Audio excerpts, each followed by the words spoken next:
Shri Sai Satcharita, Chapter 1. Obeisance, Obeisances, the story of grinding wheat and its philosophical significance. According to the ancient and revered custom, Hemad Pant begins the work Shri Sai Satcharita with various salutations. First, he makes obeisance to the god Ganesh to remove all obstacles and make the work a success, and says that Sri Sai is God Ganesh himself. Then to God Saraswati to inspire him to write the work and says that Sri Sai is one with this goddess and that he is himself singing his own life. Then to the gods Brahma, Vishnu, and Shankar, the creating, preserving, and destroying deities respectively, and says that Sainath is one with them and he, the great teacher, will carry us across the river of worldly existence. Then to his tutelary deity Narayan Adinath, who manifested himself in Konkan, the land reclaimed by Parashurama, Ram in Hindi version, from the sea, and to the Adi, Purush of the family. Then to Bharadwaj Muni, into whose Gotra he was born, and also to various rishis, Yajnavalkya, Bhrigu, Parashar, Narad, Vedavyas, Sanak, Sanandan, Sanat Kumar, Shuka, Shaunak, Vishwamitra, Vasishtha, Valmiki, Vamadev, Jaimini, Vaishampayan, Navayogindra, etc., and also modern saints such as Nivriti, Dhyanadev, Sopan, Muktabai, Janardhan, Eknath, Namadev, Tukaram, Kanha, and Narahari, etc.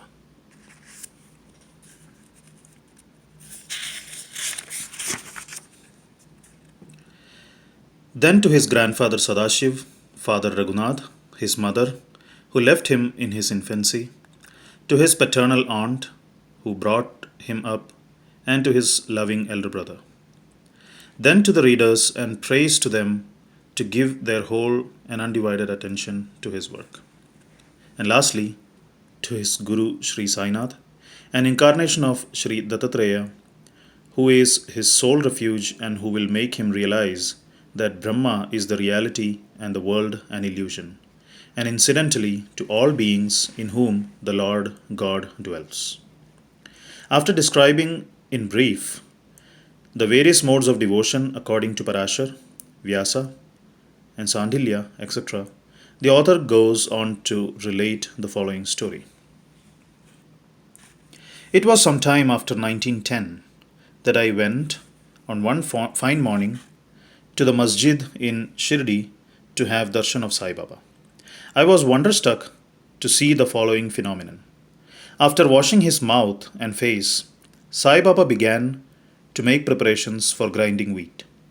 He spread a sack on the floor and thereon set a handmill.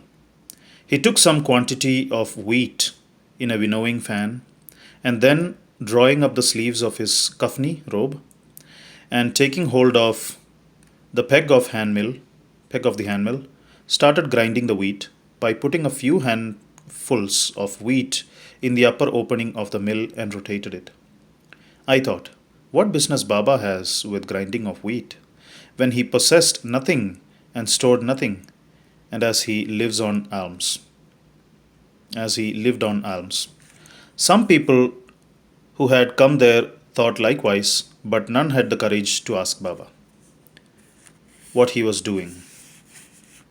Immediately, this news of Baba grinding wheat spread into the village, and at once men and women ran to the masjid and flocked there to see Baba's act.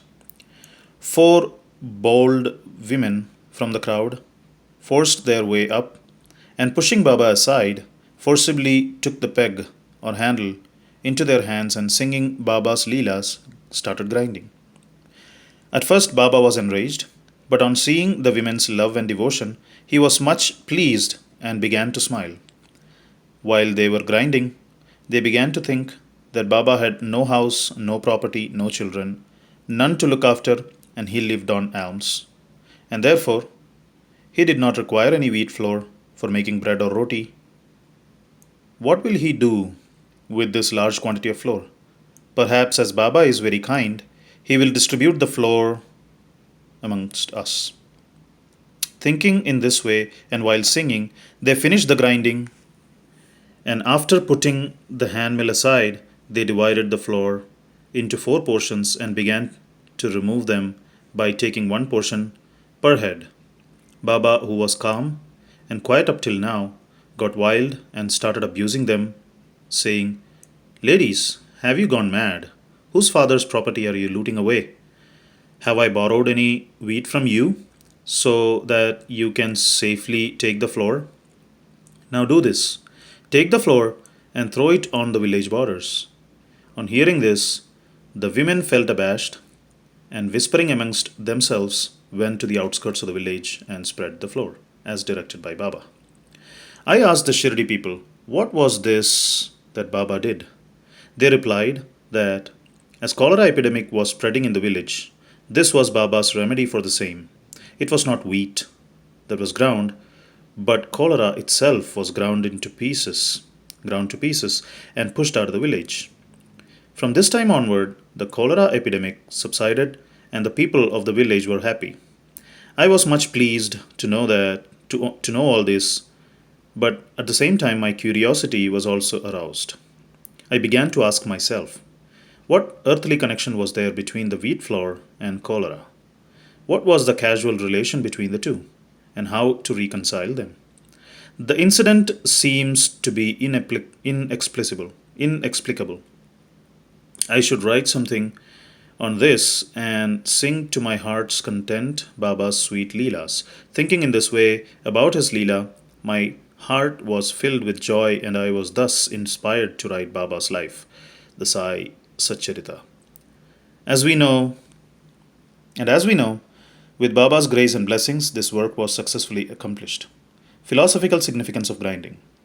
Apart from the meaning which the people of Shirdi put on this incident of grinding wheat, there is, we think, a philosophical significance too. Baba lived in Shirdi for about 60 years, and during this long period, he did the business of grinding almost every day. Not, however, wheat alone, but the sins, the mental and physical afflictions, and the miseries of his innumerable devotees. The two stones of his mill consisted of karma and bhakti, the former being the lower one and the latter the upper one. The handle with which Baba worked the mill consisted of dhyan. It was the firm conviction of Baba that knowledge or self-realization is not possible unless there is the prior act of grinding of all our impulses, desires, sins, and of three gunas, which are sattva, rajas, and tamas, and the ahankar. Sattva, rajas, and tamas, and the ahankar, which is so subtle and therefore so difficult to get rid of.